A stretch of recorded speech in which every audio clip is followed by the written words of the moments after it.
In God's creation, after He creates the sky and the ground, the first living creatures that He chooses to give life in are the animals in the ocean.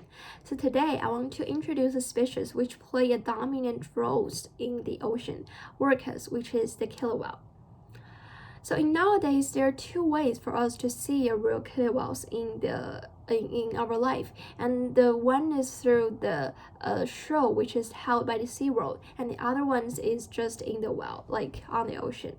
So what are the difference between those two rules, and what is the meaning beyond those two differences, and what is the lessons for us need to learn? To begin with, the SeaWorld.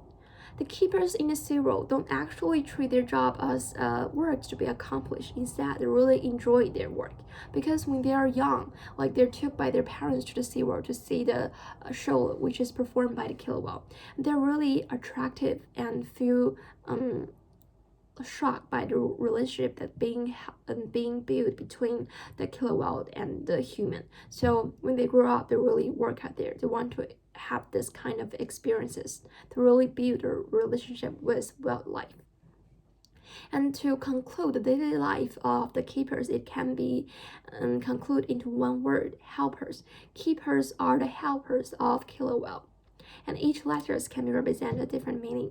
Like H is represented for the house, like there will be a certain person which is in charge of the house of the killer whale, and E is represented for the exercise, like there will be some certain exercise that need to be practiced by the killer whales to maintain a good physical state. And L is represented for the learn. To perform a good show, there are certain skills that need to be learned by the killer whale. And play is represented for the play. P is represented for the play, and this is a route to build a relationship with the killer whale, like to really play with them, to spend time with them. And R is represented for the relationship, and I will talk about this later. And S is represented for the show, like there will be like 2 shows per day. And then we come back to the relationship. The relationship between killer whales and us is actually being built with a non-verbal like situation, because killer whales can talk. But however, there are certain ways that is beside the talk that can be build a relationship.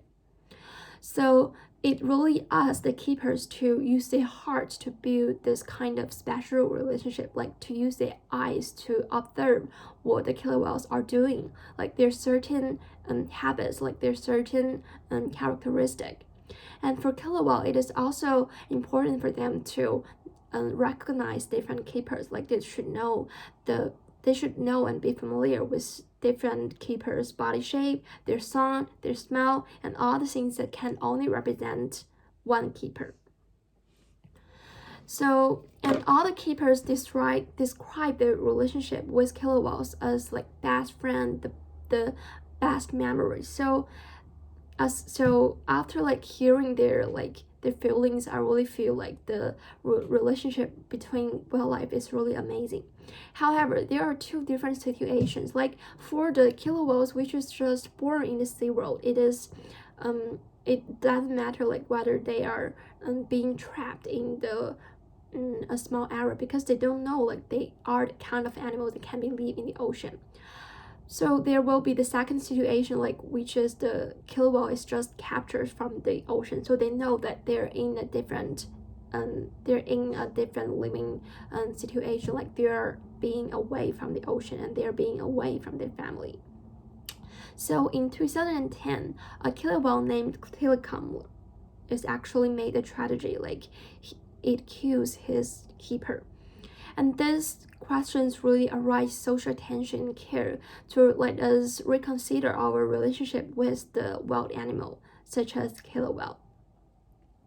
So the reason beyond Telecom's behaviors is his mental health, because he was in a really serious depression, so that he can't bear his current situations anymore. Like they're too large to be kept in the captivity, like they need the oceans, because the ocean is vastness, so they need that kind of circumstances to live a happy life.